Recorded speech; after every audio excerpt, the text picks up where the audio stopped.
ഇപ്പോൾ വികസന മുന്നേറ്റ ജാഥ ഒരാഴ്ച പിന്നിട്ടു. 3 ജില്ലകൾ പൂർത്തിയാക്കി. ഏതാണ്ട്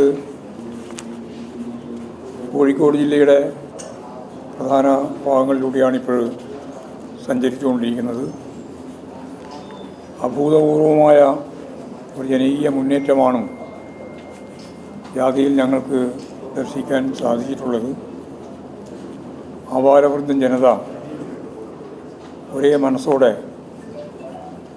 ഒരു തുടർ ഭരണത്തിലേക്ക് കേരളം മാറണം എന്ന ആഗ്രഹത്തോടു കൂടിയാണ് ജാഥാ സ്വീകരണത്തിലേക്ക് വികസന മുന്നേറ്റ ജാഥയുമായിട്ട് വന്ന ഞങ്ങൾ സ്വീകരിക്കുന്നതിന് ഈ പ്രത്യേക രാഷ്ട്രീയ പശ്ചാത്തലം കൂടി ഉപയോഗപ്പെടുത്തിയിട്ടാണ് യഥാർത്ഥത്തിൽ അവർ ഈ ആവേശകരമായ പ്രകടനം കാഴ്ചവെക്കുന്നത് എന്നതാണ് സത്യം. ഈ ജാഥ ഞങ്ങൾ പ്രയാണം നടത്തി ഇപ്പോൾ UDF-ൻ്റെ ജാഥയും പര്യടനം നടത്തിക്കൊണ്ടിരിക്കുകയാണ്. അതിനിടയിലാണ് ശബരിമല സ്വർണ്ണക്കൊള്ളയുമായിട്ട് ബന്ധപ്പെട്ട് UDF കൺവീനർ ഇന്നലെ ചോദ്യം ചെയ്തത്. എന്താണ് ഈ ചോദ്യം ചെയ്യലിൻ്റെ അടിസ്ഥാനമെന്ന് നമുക്കെല്ലാം പൊതുവെ ധാരണയുള്ളത് തന്നെയാണ്. കാരണം UDF നേതാക്കൾ ആൻ്റണി, അതുപോലെ അടൂർ പ്രകാശൻ, ഇപ്പോഴത്തെ UDF കൺവീനർ MP, സോണിയാഗാന്ധിയെ പല പ്രാവശ്യം കാണാൻ പോയിട്ടുണ്ട്. ഇന്നിപ്പോഴും ചോദ്യം ചെയ്തപ്പോൾ ഉണ്ണികൃഷ്ണൻ പോറ്റി കോൺഗ്രസിൻ്റെ സ്വാധീനത്തിലാണ് ഞങ്ങൾക്ക് സോണിയാഗാന്ധിയെ കാണാൻ സാധിച്ചത് എന്ന് ചൂണ്ടിക്കാണിച്ചിട്ടുണ്ട്. എന്തായിരുന്നു അതിൻ്റെ ഉന്നം എന്ന് ഇന്നും പറഞ്ഞിട്ടില്ല. പ്രയാർ ഗോപാലകൃഷ്ണൻ മാത്രമേ മരിച്ചു പോയിട്ടുള്ളൂ. ബാക്കി ഉണ്ണികൃഷ്ണൻ പോറ്റിയുണ്ട്, ഗോവർദ്ധനുണ്ട്, ഈ പറയുന്ന 2 കോൺഗ്രസ് നേതാക്കന്മാരുണ്ട്. എന്താണെന്ന് വ്യക്തമായിട്ടില്ല. ഇപ്പോൾ ചോദ്യം ചെയ്യലിൻ്റെ ഭാഗമായിട്ട് വ്യക്തമാകുമോ എന്നുള്ളത് ഇപ്പം നമുക്ക് പറയാൻ സാധിക്കുന്നതല്ല. മാത്രമല്ല, കേരളത്തിന് വെളിയിലും അടൂർ പ്രകാശ് ഉൾപ്പെടെയുള്ള ആളുകൾ ഇവരുമായിട്ട്, ഈ കൂട്ടുപ്രതികളുമായി എന്ന് പറഞ്ഞാൽ സ്വർണം കൊള്ള നടത്തുകയും ആ കൊള്ള മുതൽ വാങ്ങുകയും ഒക്കെ ചെയ്തവരുമായി വലിയ സൗഹൃദവും സമ്മാനങ്ങൾ കൈമാറുന്ന അവസ്ഥയും ഒക്കെ ഉണ്ടായിട്ടുണ്ട് എന്ന്, അവരുടെ പരിപാടികളിൽ പങ്കെടുത്തിട്ടുണ്ട് എന്ന് ഇപ്പോൾ പൊതുവായിട്ട് വാർത്ത പുറത്തു വന്നിട്ടുണ്ട്. ചോദ്യം ചെയ്യലിന് ശേഷം ഇന്നലെ വളരെ പ്രകോപനപരമായിരുന്നു UDF കൺവീനറുടെ നില. അടൂർ പ്രകാശ് ഇന്നലെ രാഷ്ട്രീയ പ്രേരിതമാണോ എന്ന് ചോദിച്ചപ്പോൾ പ്രതികരിക്കാൻ തയ്യാറായിട്ടില്ല. UDF-കാർ പലരും പറഞ്ഞുകൊണ്ടിരുന്നത് രാഷ്ട്രീയ പ്രേരിതമാണ്, VD സതീശൻ ഉൾപ്പെടെ.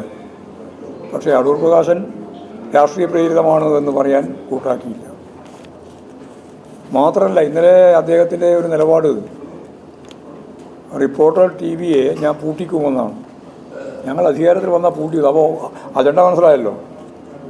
വിമർശനാത്മകമായ എന്തെങ്കിലും കാര്യങ്ങൾ പറയുന്നവരെല്ലാം പൂട്ടിക്കുക. എന്തിൻ്റെ സ്വാതന്ത്ര്യത്തെപ്പറ്റിയാണ് ഇവരെല്ലാം പ്രസംഗിച്ചുകൊണ്ടിരിക്കുന്നത്? അപ്പോൾ അതിന്നലെ അടൂർ പ്രകാശ് തന്നെ വളരെ വ്യക്തമായിട്ട് പറഞ്ഞിരിക്കുകയാണ്. വേറൊരു പ്രധാനപ്പെട്ട വെളിപ്പെടുത്തൽ ഈ പ്രാവശ്യം വന്നിട്ടുള്ളത്, ഇതിൻ്റെ തന്നെ ഇവരൊക്കെ ആയിട്ടുള്ള പ്രതികളാണ് ഇതെല്ലാം. ഈ സ്വർണ്ണ കൊള്ളയുമായിട്ട് ബന്ധപ്പെട്ട കേസിൻ്റെ അന്വേഷണ പരിധിയിലുള്ളവരാണ് പലരും. അതിലുള്ള ഒരു അന്വേഷണത്തിൻ്റെ ഭാഗമായിട്ട് ചോദ്യം ചെയ്യപ്പെട്ട ഒരാൾ രാജു വെളിപ്പെടുത്തിയ പ്രധാനപ്പെട്ട ഒരു കാര്യം, പാർലമെൻറ്റ് തിരഞ്ഞെടുപ്പിൻ്റെ ഭാഗമായിട്ട് 2 കോടി രൂപ എന്നോട് കടം വാങ്ങിയിട്ടുണ്ട് എന്നാണ്. സ്വാഭാവികമായിട്ടും ആൻ്റണി ഒരു MP-യാണ്. ഇന്ത്യൻ ഭരണഘടനാപരമായിട്ടുള്ള പണ ഇടപാട് സംബന്ധിച്ച് ഇപ്പോൾ 2 കോടി എങ്ങനെയാണ് വാങ്ങുക? അക്കൗണ്ടിലാണോ അത് ട്രാൻസ്ഫർ ചെയ്തിട്ടുള്ളത്? ഒരാളോട് വാങ്ങാൻ പറ്റുന്ന പണം എത്രയാണെന്ന് കണക്കുണ്ട്. അപ്പോൾ 2 കോടി രൂപ എങ്ങനെ വാങ്ങി എന്നത് വ്യക്തമാക്കേണ്ടത് ഇനി ആൻഡോ ആൻ്റണിയാണ്. കൊടുത്തു എന്ന് അദ്ദേഹം പറഞ്ഞിട്ടുണ്ട്. വീടില്ലാണ്ടാണ് കൊടുത്തതെന്നും പറഞ്ഞിട്ടുണ്ട്. അത് എങ്ങനെ വാങ്ങിയെന്ന് മനസ്സിലാക്കിയാലാണ് കള്ളപ്പണമാണോ വാങ്ങിയത് എന്ന് മനസ്സിലാക്കാൻ സാധിക്കും. അപ്പോൾ ആൻഡോ ആൻ്റണി പറഞ്ഞു, ഞാൻ പണം വാങ്ങിയിട്ടുണ്ട്, പണം കൊടുത്തിട്ടുണ്ട്, തിരിച്ചു തന്നിട്ടില്ല. 20 ലക്ഷം മാത്രമേ തിരിച്ചു തന്നിട്ടുള്ളൂ, ബാക്കി തിരിച്ചു തരാൻ ബാക്കി. അത് എൻ്റെ മകൾ ഉൾപ്പെടെ പോയിട്ട് കേണ് പറഞ്ഞിട്ട് അവസാനം 20 ലക്ഷമാണ് കിട്ടിയത്. അതിൻ്റെ അപ്പുറം കിട്ടിയിട്ടില്ല. 2 കോടിയിൽ 20 ലക്ഷം മാത്രമേ തിരിച്ചു കിട്ടിയിട്ടുള്ളൂ, ബാക്കി കിട്ടിയിട്ടില്ല എന്ന് അദ്ദേഹം പറയുമ്പോൾ ഈ പറയുന്ന 2 കോടി ഉറുപ്പിക യഥാർത്ഥത്തിൽ ഒരു എം പിക്ക് എന്തിനാണ് 2 കോടി ഉറുപ്പിക ചിലവാക്കാൻ?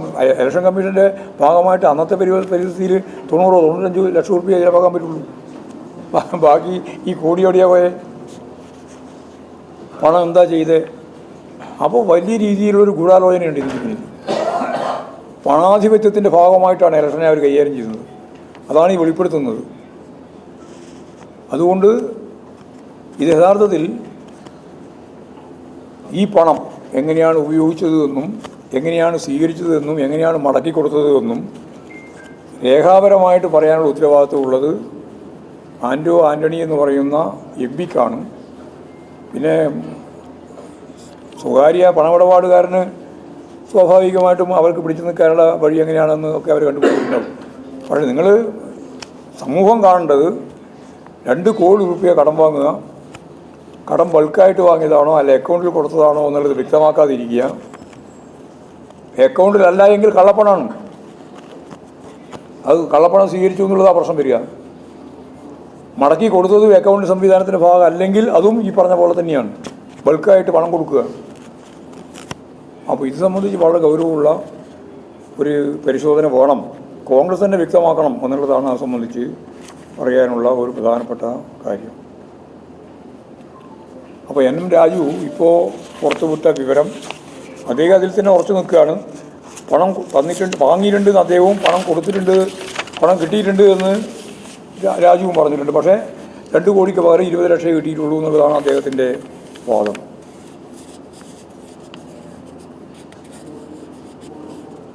പിന്നീടുള്ള വളരെ പ്രധാനപ്പെട്ട ഒരു പ്രശ്നം, വി.ഡി. സതീശൻ ഇപ്പോഴും ഈ ജാഥ ഉദ്ഘാടനത്തിൻ്റെ ഘട്ടത്തിലും ജമാഅത്തെ ഇസ്ലാമിയുമായിട്ട് കൂട്ടുചേരുന്നത് ശരിയാണ് എന്ന നിലപാട് സ്വീകരിച്ചിട്ടുണ്ട്.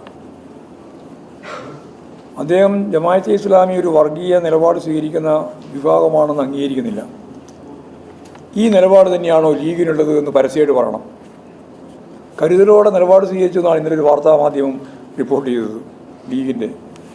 ഞാനിത് പറയാൻ കാരണം, സമസ്തയുടെ 100ാം വാർഷികവുമായിട്ട് ബന്ധപ്പെട്ട് കാസർഗോഡ് ജില്ലയിൽ വലിയ പരിപാടി നടത്തുകയാണ്. ഒരു വലിയ സമ്മേളനം അവർ പ്ലാൻ ചെയ്തിട്ടുണ്ട്. ഞാനവിടെ ഈ ജാതിയുടെ ഭാഗമായിട്ട് വരുമ്പോൾ അവിടെ അവരുമായിട്ട് കാര്യങ്ങൾ സംസാരിച്ചതാണ്, ബന്ധപ്പെട്ടതാണ്. വലിയ പരിപാടിയാണ്. അതിൻ്റെ ഭാഗമായിട്ട് അവർ പ്രമേയം പാസ്സാക്കിയിട്ടുണ്ട്.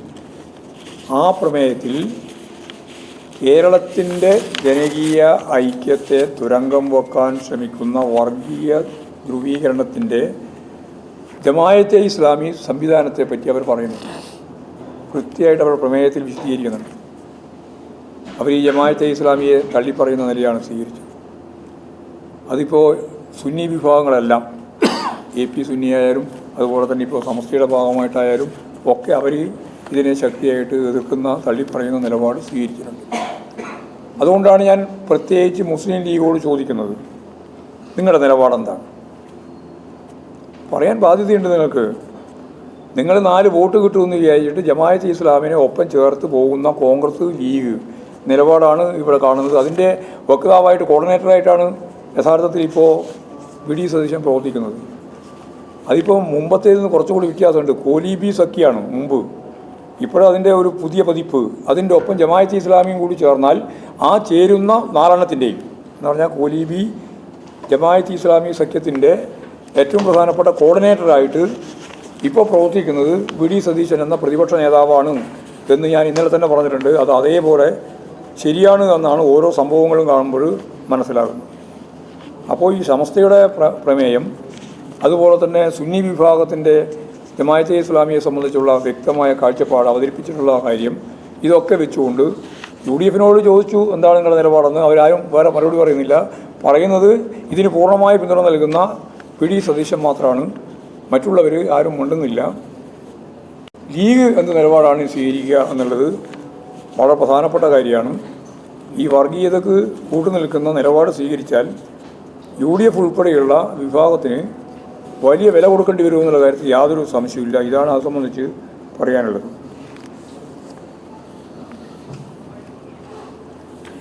ഇപ്പോൾ കേരളത്തെ കേരളമായി നിലനിർത്താൻ സാധിക്കണമെങ്കിൽ വർഗീയതക്കെതിരായിട്ടുള്ള ശക്തിയായ പോരാട്ടം നടത്തിയേ പറ്റും. ഇവിടെ മാനവീയതയെയും മാനുഷിക മൂല്യങ്ങളെയും തകർക്കാനാണ് അപരനിർമ്മിതിയിലൂടെ ഏത് വർഗീയ ശക്തിയും ശ്രമിക്കുന്നത്. അത് ഭൂരിപക്ഷ വർഗീയത, അതോടൊപ്പം ചേർന്നുകൊണ്ട് തന്നെയാണ് ന്യൂനപക്ഷ വർഗീയതയും ശക്തിപ്പെടാൻ ശ്രമിക്കുന്നത്. അത് കാസ ഉൾപ്പെടെയുള്ള വിഭാഗങ്ങളുണ്ട്. ഇതിനെല്ലാം എതിരായിട്ട് ജനങ്ങൾ, വിശ്വാസി സമൂഹം ആകെ ഒറ്റക്കെട്ടായിട്ട് മുമ്പോട്ടേക്ക് പോകേണ്ടതുണ്ട്. വർഗീയതക്കെതിരായിട്ടുള്ള പോരാട്ടത്തിൽ പ്രബലമായ കരുത്ത് വിശ്വാസികൾ തന്നെയാണ്. കാരണം വിശ്വാസികളാരും വർഗീയവാദികളല്ല. വർഗീയവാദികൾക്കൊട്ട് വിശ്വാസവുമില്ല. അവർ വർഗീയവാദം എന്ന് പറയുന്നത് രാഷ്ട്രീയാധികാരത്തിലേക്ക് പ്രവേശിക്കാനുള്ള ചവിട്ടുപടിയായി വിശ്വാസത്തെയും മതത്തെയും ഉപയോഗിക്കുന്നവർ മാത്രമാണ് പറയാൻ സാധിക്കുക. അപ്പോൾ അത് നമ്മൾ കൃത്യമായിട്ട് കണ്ട് എല്ലാ വർഗീയ ശക്തികളെയും എതിർത്ത് പരാജയപ്പെടുത്താൻ വേണ്ടി, കേരളത്തെ നിലനിർത്താൻ വേണ്ടി, കേരളത്തിൻ്റെ സാഹോദര്യവും മാനവികതയും മതനിരപേക്ഷ ഉള്ളടക്കവും ഫെഡറൽ സംവിധാനത്തോടുള്ള കൂറും ജനങ്ങളുടെ ഭാഗത്ത് നിന്ന് രൂപപ്പെട്ടു വന്നിട്ടുള്ള ഒരാശയം അതിനെ തകർക്കാൻ ശ്രമിക്കുന്ന വർഗീയതക്കെതിരായി എല്ലാ വിശ്വാസികളെയും ചേർത്ത് നിർത്തിക്കൊണ്ട് മുമ്പോട്ടേക്ക് പോകാൻ നമുക്ക് സാധിക്കേണ്ടതുണ്ട് എന്ന് തന്നെയാണ് ചൂണ്ടിക്കാണിക്കാനുള്ളത്.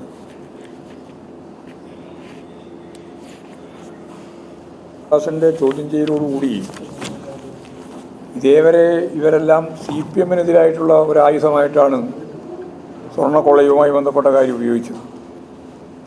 ഇപ്പം അതിൻ്റെ വ്യാപ്തി കൂടുകയാണ്. ആ വ്യാപ്തി കൂടുന്നതിൻ്റെ ഭാഗമായിട്ട് അവരാദ്യം ശ്രമിച്ചത് ഉടനെ കുറ്റപത്രം കൊടുക്കണം എന്നാണ്. ഉടനെ കുറ്റപത്രം കൊടുത്താൽ ഈ പറയുന്നവരെ ഒന്നും കുറ്റപത്രത്തിൻ്റെ ഭാഗമാക്കി കൊണ്ടുവരാൻ കഴിയില്ല എന്നുള്ള മുൻ വിധിയോടുകൂടിയാണ് അവർ ആ കാര്യം പറഞ്ഞത്. പക്ഷേ ഹൈക്കോടതി വളരെ വ്യക്തമായിട്ട് പറഞ്ഞിട്ടുണ്ട്. ഹൈക്കോടതി പറഞ്ഞത് ഇത് കൊലക്കേസോ മറ്റേത് കളവ് കേസോ പോലെ കാണാൻ പറ്റുന്നതല്ല. ഇത് വലിയ വിശാലതയുള്ള ഒരു കേസാണ്. അതുകൊണ്ട് 10 കൊല്ലം മാത്രമല്ല, അതിൻ്റെ പിന്നോട്ടുള്ള 10 കൊല്ലം കൂടി അന്വേഷിക്കണം എന്ന് പറഞ്ഞു. ആരെങ്കിലും ജാമ്യത്തിൽ ഇറങ്ങിപ്പോകുന്നത് കൊണ്ടൊന്നും ഈ കേസിൽ നിന്ന് രക്ഷപ്പെടാൻ സാധിക്കുന്നതല്ല. ഇതെല്ലാം പറഞ്ഞാലും ചില മാധ്യമങ്ങൾക്കും അതുപോലെ തന്നെ VD സതീശൻ ഉൾപ്പെടെയുള്ളവർക്കും ഈ കേസ് തേച്ചു മാച്ചു കളയാൻ വേണ്ടിയിട്ടാണ് ശ്രമിക്കുന്നത് SIT എന്നിപ്പം പറയുന്ന നിലയിലേക്ക്. SITയെ കുറ്റപ്പെടുത്തുന്നത് അവരിലേക്ക് എത്തുമ്പോൾ മാത്രമാണ്. തന്ത്രി സമാജം, അതുപോലെ തന്നെ BJP-യുടെ കേരള അധ്യക്ഷൻ, പിന്നെ വേറെ ചില സംഘടനകൾ, ക്ഷേത്ര സംരക്ഷണ സമിതിയൊക്കെ, ഇവർ ഹൈക്കോടതിയിൽ പോയി CBI അന്വേഷണം വേണമെന്ന് പറഞ്ഞിട്ട്. കാരണം ഈ SITയുടെ ശരിയായ അന്വേഷണം എങ്ങനെ തടസ്സപ്പെടുത്താം എന്നാണ് VD സതീശൻ ആദ്യം തന്നെ ഈ SIT അന്വേഷണം ശരിയല്ല എന്ന് പറഞ്ഞു തുടങ്ങിയപ്പോൾ അതിൻ്റെ അനുയായികൾ എന്ന രീതിയിലാണ് രാജീവ് ചന്ദ്രശേഖരൻ ഉൾപ്പെടെയുള്ളവർ കേസിന് പോയത്. ഹൈക്കോടതി നിശ്ചിതമായ വിമർശനമാണ്. SIT ശരിയായ ദിശയിലാണ് അന്വേഷിക്കുന്നത്, ഫലപ്രദമായ അന്വേഷണമാണ്. ഇപ്പോഴും നിങ്ങൾ CBI അന്വേഷണത്തിന് പറയാൻ എന്താ കാരണം? കോടതി ചോദിച്ചതാണ്. എന്നിട്ട് ചോദിച്ചു, ഈ CBI എന്ന് പറയുന്നത് സ്റ്റേറ്റിൽ നിന്ന് പോകുന്ന പോലീസ് ഉദ്യോഗസ്ഥന്മാരുടെ ഡെപ്യൂട്ടേഷനല്ലേ? നിങ്ങൾ അതിനെ ഇത്ര മഹത്വവൽക്കരിക്കുന്നതും ഇവിടെ അതിനിടിച്ചു താഴ്ത്തുന്നത് കാരണം എന്താണെന്ന് ചോദിച്ചപ്പോൾ മുണ്ടാട്ടില്ല. കോടതി ഞങ്ങൾ ചോദിക്കുന്നതല്ല, കോടതി ചോദിച്ചു. എന്നിട്ട് ഹൈക്കോടതി ഡിവിഷൻ ബെഞ്ച് കൃത്യമായിട്ട് പറഞ്ഞു, ഒരു CBI അന്വേഷണത്തിനും മുതിരേണ്ട കാര്യമില്ല, SIT അന്വേഷണം ഫലപ്രദമാണ് എന്ന് പറയുന്ന സ്ഥിതിയിലേക്ക് എത്തി. അപ്പോൾ യഥാർത്ഥത്തിൽ BJP തന്ത്രിയെ പിടിച്ചതോടുകൂടി BJP-യുടെ സ്ഥിതി മാറി. ഇപ്പോൾ ഇവരെല്ലാം ചോദ്യം ചെയ്യുന്ന ഘട്ടം വന്നപ്പോൾ കോൺഗ്രസിൻ്റെ സ്ഥിതി മാറി. പൂച്ചിയെ കയറ്റിയത് CPM ആണെന്നാണല്ലോ ആദ്യം പ്രചരിപ്പിച്ചത്. ഇപ്പോൾ മനസ്സിലായി KC വേണുഗോപാലിനാണെന്ന്. KC വേണുഗോപാലിൻ്റെ കാലത്താണ് ആദ്യമായിട്ട് പൂച്ചി അവിടെ എത്തുന്നത്. പൂച്ചിയും തന്ത്രിയും ചേർന്നുകൊണ്ടാണ് ഈ കൊള്ള മുഴുവൻ സംഘടിപ്പിക്കുന്നതിൻ്റെ പിന്നിൽ പ്രധാനപ്പെട്ട ആലോചനയും ഗൂഢാലോചനയും നടത്തിയതെന്ന് ഇപ്പോൾ വ്യക്തമാക്കപ്പെട്ടിട്ടുണ്ട്. കോടതി തന്നെ അത് വ്യക്തമാക്കിയതാണ്. അപ്പോൾ ഇത് കൃത്യമായിട്ട് അന്വേഷണം നടത്തണം. ആരാണോ ഉത്തരവാദി മുഴുവൻ ആളുകളെയും കോടതിയുടെ മുമ്പിൽ കൊണ്ടുവരാൻ സാധിക്കണം. ഒരു തരി സ്വർണം നഷ്ടപ്പെടാൻ പാടില്ല. ആരായാലും അവരെ സംരക്ഷിക്കുന്ന പ്രശ്നം ഗവൺമെൻറ് അതുപോലെ CPM ഇടതുപക്ഷ ജനാധിപത്യ മുന്നണി എടുക്കില്ല. ഇതാണ് അത് സംബന്ധിച്ച് പറയാനുള്ള കാര്യം. ഇപ്പോൾ തിരിച്ചു കൊടുത്തോ ഇല്ലയോ എന്നതിനേക്കാളും പ്രധാനം എങ്ങനെയാണ് ഇത് വാങ്ങിയത് എന്നുള്ളതാണ്. ഈ 2 കോടി ഉറുപ്പിക വാങ്ങിയത് നിയമപരമാണോ? അത് പറയേണ്ട ഉത്തരവാദിത്തമുണ്ട് MP-ക്ക്. അല്ല ബൾക്കായിട്ട് കള്ളപ്പണമായിട്ട് വാങ്ങിയതാണോ? ബൾക്കായിട്ട് വാങ്ങിയെന്ന് പറഞ്ഞാൽ കള്ളപ്പണമാണല്ലോ. അതുപോലെ തിരിച്ചു കൊടുത്തു എന്നും പറയുന്നുണ്ട്. തിരിച്ചു കൊടുത്തതും ഇതേപോലെ തന്നെ കള്ളപ്പണമായിട്ടാണോ എന്ന് MP പറയട്ടെ. അത് പറയണ്ടല്ലോ, വളരെ പ്രധാനമായിട്ട് പറയട്ടെ. പറയട്ടെ, എന്നിട്ട് നോക്കി പറയാം. പറയുമോ നോക്കാലോ നമുക്ക്. അത് ഞങ്ങൾ വാങ്ങുന്നത്, ഞങ്ങളിങ്ങനെ 2000, 2 കോടി 3 കോടിയൊന്നും വാങ്ങുന്ന ഒരു നിലപാട് സ്വീകരിക്കാറില്ല. വെറുതെ പറയാം, കള്ളത്തരം പറയാം. അവർ കുടുങ്ങി കിടക്കുമ്പോൾ ബാക്കി എല്ലാവരും കുടുങ്ങിക്കോട്ടെ എന്ന് വിചാരിച്ചിട്ട് പറഞ്ഞുകൊണ്ടിരിക്കുകയാണ്. ഞങ്ങൾക്കതൊരു ഭയമൊന്നുമില്ല കേട്ടോ. ആൻഡുവാനണി വിചാരം എന്ന് പറഞ്ഞാൽ ഞാൻ 2 കോടി വാങ്ങിയിട്ട് ബാക്കി പലരും ഇതിനേക്കാളും വാങ്ങിയിട്ട് നോക്കിയാൽ ഞങ്ങളൊന്നും 1 കോടിയും വാങ്ങിയില്ല. ഞാൻ കണ്ടിട്ട് തന്നെ ഇല്ല 1 കോടി. എന്നിട്ട് വേണ്ടേ ഇത് വാങ്ങാൻ.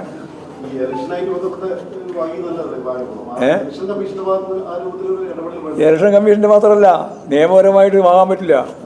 20,000 ഉറുപ്പികയാണ് മാക്സിമം വാങ്ങാൻ പറ്റും ഒരാളിൽ സംഭാവന, അല്ലാണ്ട് വാങ്ങാനേ പറ്റില്ല. അപ്പോൾ ഈ 20 കോടിയെ 2 കോടി വാങ്ങിയെന്നാണ് പറഞ്ഞത്. ഇവർ 20 ലക്ഷം കൊടുത്തു എന്ന് മറ്റേ ആൾ പറയുന്നുണ്ട്. എങ്ങനെയാണ് കൊടുത്തേ?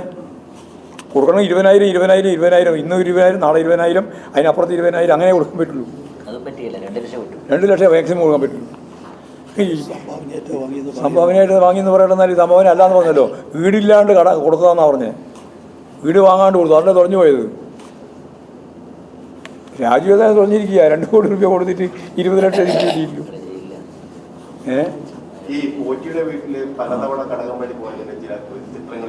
ചിത്രം കിടക്കട്ടെ, അന്വേഷിച്ചോട്ടെ പോരെ. ഞങ്ങൾക്ക് ആരന്വേഷിക്കുന്നതിൽ ഞങ്ങൾക്ക് യാതൊരു പ്രശ്നമില്ല. ഞാനത് ഉറച്ച നിലപാട് അന്നേ നടത്തിയാണ്. ഞങ്ങൾ ഇന്നും മാറ്റിയിട്ടില്ല, ഇനിയും മാറ്റൂല.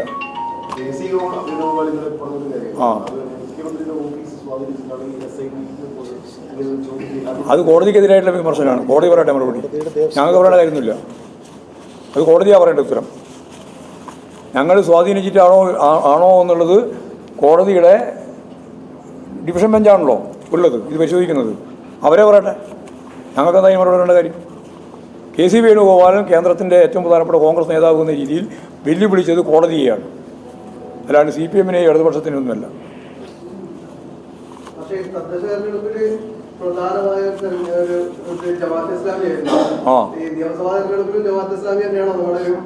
ഞങ്ങൾ അറിയാമല്ല, ഞങ്ങൾ വികസനമാണ്, ഒരു സംശയം വേണ്ട.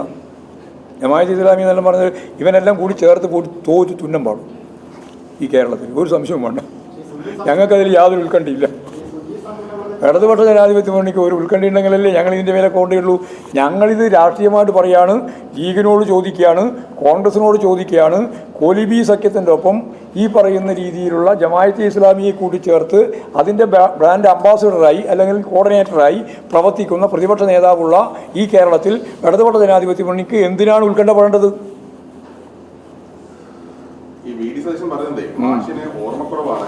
കാരണം ഈ ജമാഅത്തെ ഇസ്ലാമിയായിട്ട് LDF ഒരുമിച്ച് പോയ കാലത്തെ കുറിച്ച് പിണറായി വിജയൻ സംസാരിക്കുന്ന പ്രസ് മീറ്റിന്റെ ഭാഗങ്ങൾ വേണമെങ്കിൽ മാഷിന് കൊടുക്കട്ടെ. ഞങ്ങൾ ഇന്നേ വരെ അവരിപ്പം പറയുന്നത് കുറേ കൊല്ലം പറയുന്നുണ്ട്, ഒരു മാസം പോലും ജമാഅത്തെ ഇസ്ലാമിയുമായിട്ട് രാഷ്ട്രീയ ബന്ധം ഉണ്ടാക്കിയിട്ടുള്ള ഒരു ഭാഗം കാണിച്ചു തരാൻ അവർക്ക് സാധിക്കില്ല. ഞങ്ങളൊരു കാര്യം ഉറച്ച നിലപാട് അന്നേ പറഞ്ഞിട്ടുണ്ട്. അവരെടുത്തുകൊണ്ടിരിക്കുന്ന നിലപാട് എന്തായിരുന്നു? കുറേ കാലം അവർ UDF-നെയും പിന്തുണക്കും, അവർ BJP-നെയും പിന്തുണക്കും, അവർ മാർക്സിസ്റ്റിനെയും പിന്തുണക്കും. ഞങ്ങൾ ഓരോരാളെയും നോക്കി പിന്തുണക്കുമെന്നാണ് അവർ പറഞ്ഞുകൊണ്ടിരുന്നത്. അതിന് ഉത്തരവാദിത്വം ഞങ്ങൾക്കാർക്കും ഇല്ല. ഒരു ബന്ധം ഉണ്ടാക്കിയില്ല, ഇന്നേ വരെ ഒരു ബന്ധം ഉണ്ടാക്കിയില്ല. ഇതേവരെ ഈ നിമിഷം വരെ ജമാഅത്തെ ഇസ്ലാമിയുമായി ഒരു രാഷ്ട്രീയ കൂട്ടുകെട്ട് ഉണ്ടാക്കിയിട്ടില്ല. അതുപോലെ തന്നെ വർഗീയ ശക്തികളുമായിട്ട് ഒരു കൂട്ടും CPM ഉണ്ടാക്കിയിട്ടില്ല. ഇനി അതിനോട് സംശയം ഉണ്ടാക്കാം.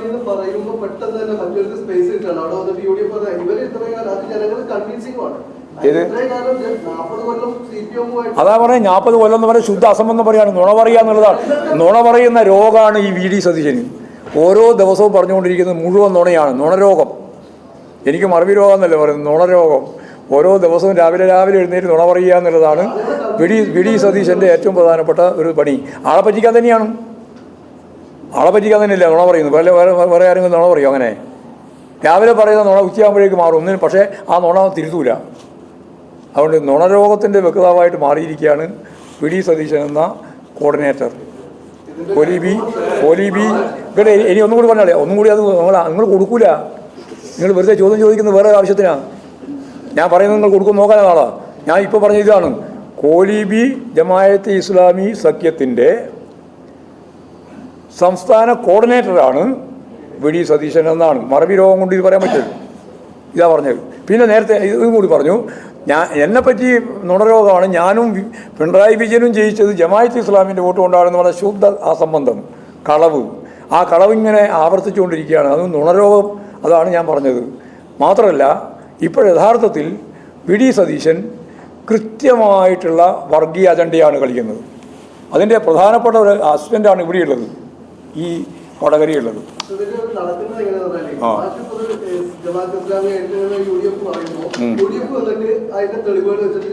ഏത് തെളിവ് വെച്ചിട്ട്? പറയണ്ട, അങ്ങനെ പറയാൻ പറ്റില്ലല്ലോ. എന്ത് തെളിവ് വെച്ചിട്ടാ? വെറുതെ വർത്താനം പറയാൻ ഏതാ നിങ്ങൾ ഏതാ? അല്ല പറഞ്ഞോളെ, ഏതാ മാധ്യമം?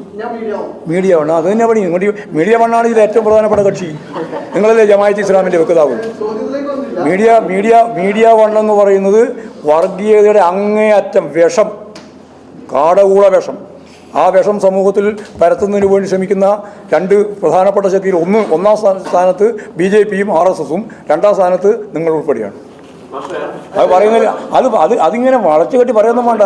ഞങ്ങൾക്ക് എല്ലാവരും അറിയുന്നത്, രാജ്യത്തിലെ മുഴുവൻ ആൾക്കും അറിയാം മീഡിയ വണ്ണം എന്താ ചെയ്തുകൊണ്ടിരിക്കുന്നത്.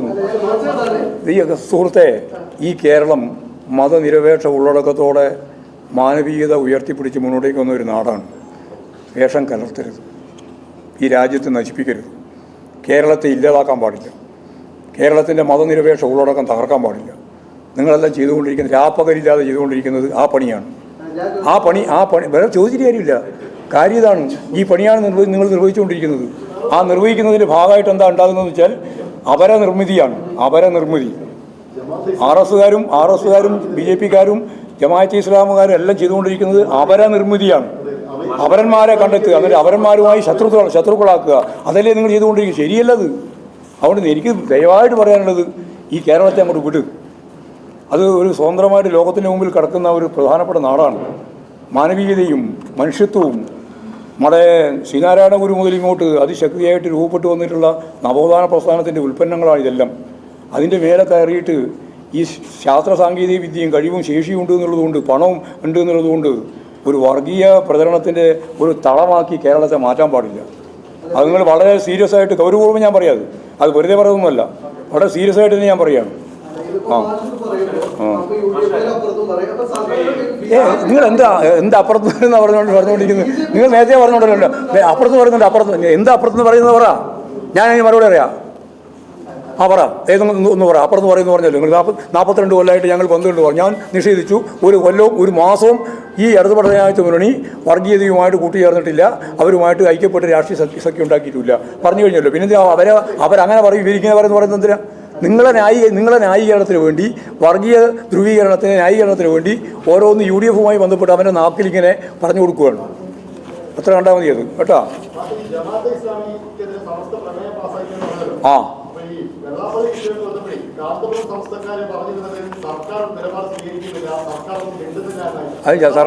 സർക്കാരും വേണ്ടിയിട്ടുണ്ട്, ഞാനും വേണ്ടിയിട്ടുണ്ട്. പിന്നെ പോരെ,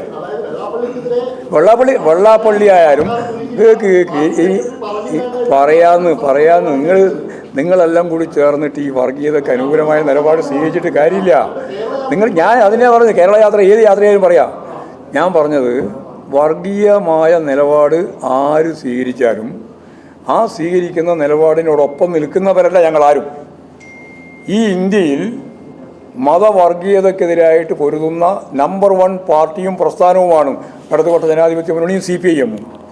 ആ കാര്യത്തിൽ ഇവിടെ നിങ്ങൾ തെറ്റിദ്ധാരണയുണ്ടാക്കി BJPയും ഞങ്ങളും തമ്മിലാണ് ഡീല് എന്ന് പരസ്യമായിട്ട് പറഞ്ഞ് SIR എന്ന് പറയുന്ന സംവിധാനം തന്നെ പിണറായി വിജയൻ ഉണ്ടാക്കിയതാണെന്നും നിങ്ങളെ ഇവിടുന്ന് പാകിസ്ഥാനിലേക്ക് അയക്കാനാണ് എന്ന് ഈ പറയുന്ന ജമാഅത്തെ ഇസ്ലാമിയും ലീഗും എല്ലാം പോയി നാട് മുഴുവൻ പറഞ്ഞതാണ്. അത് പിന്നീട് ഞങ്ങളോട് പറഞ്ഞു ഇങ്ങനെയൊക്കെ പറഞ്ഞിട്ടുണ്ടെന്ന്. ഞങ്ങളെല്ലാം വിചാരിച്ചു അങ്ങനെ. അപ്പോൾ ചോദിച്ചു പോലും ചെറിയ ആൾ, അപ്പോൾ നിങ്ങൾക്ക് പെൻഷനെല്ലാം തരുന്നുണ്ട്. പെൻഷനൊക്കെ തരുന്നുണ്ട്, അത് നിങ്ങൾ കാണിക്കണ്ട. പെൻഷൻ നിങ്ങൾക്ക് തന്നിട്ട് തന്നെയാണ് നിങ്ങളെ കൊണ്ടാക്കുക അവിടെ ബംഗ്ലാദേശിലും പാകിസ്ഥാനിലും. ഇതാ നിങ്ങൾ പറഞ്ഞുകൊണ്ടിരുന്നത്, ഇതാ നിങ്ങൾ പ്രചരിപ്പിച്ചുകൊണ്ടിരുന്നത്. ഇതുപോലെ നട്ടാ പൊടിക്കാത്ത കള്ളത്തരം പ്രചാരവേല നടത്തിയിട്ടുള്ളതാണ്.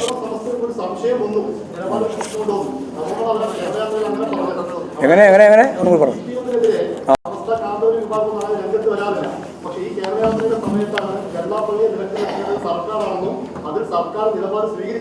ഓ ഞങ്ങൾ നിലപാട് സ്വീകരിച്ചിട്ടുണ്ട്. അത് ഭൂതകാലത്തിൻ്റെ ഏതോ ഒരു ഓർമ്മയിലേ നിങ്ങൾ പറഞ്ഞുകൊണ്ടിരിക്കുന്നത്. ഞാനതാ പറഞ്ഞു. ഞാൻ പറഞ്ഞല്ലോ, നിങ്ങൾ പിന്നെ വെറുതെ ആരെങ്കിലും പറ്റി പറയേണ്ട കാര്യം എന്താ ഉള്ളത്? ഞങ്ങൾ നേതാക്കളെല്ലാം കൂടിത്തല്ലേ നമ്മളിലുള്ളത്. പിന്നെ വേറെ ആരെങ്കിലും കൂട്ടത്തരാ? പിന്നെ ഞങ്ങളാരാ? ഞാനാ പറഞ്ഞത് ഒരാളുടെ വർഗീയ നിലപാടിനോടും ഞങ്ങൾക്ക് യോജിപ്പില്ല. ഇന്നുമില്ല, ഇന്നലെയുമില്ല, നാളെയുമില്ല. ഉറപ്പിച്ച് പറഞ്ഞാണ്. ശരി, നോക്കാം. അല്ല നോക്കട്ടെ, പറയുമ്പോൾ തന്നെ ഇങ്ങോട്ട് വരുമോ? നോക്കാം നമുക്ക്.